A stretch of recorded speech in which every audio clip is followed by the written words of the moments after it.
بسم الله الرحمن الرحيم. تكبير وتسبيح دار مسافرات. التكبير والتسبيح في سير السفر.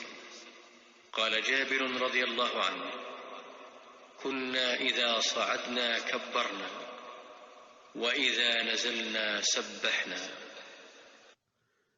جابر رضی الله عنه میگوید ما وقتی که به سوی مکانی بلند در حرکت می شدیم تکبیر می گفتیم و وقتی که به طرف پایین حرکت می کردیم تسبیح می گفتیم.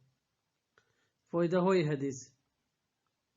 فایده اول، انسان آیت ها و نشانه های قدرت پروردگار را در هر چیزی می بیند، چرا که همه موجودات هستی بیانگری عظمت و قدرت پروردگاری عالمیان می باشد.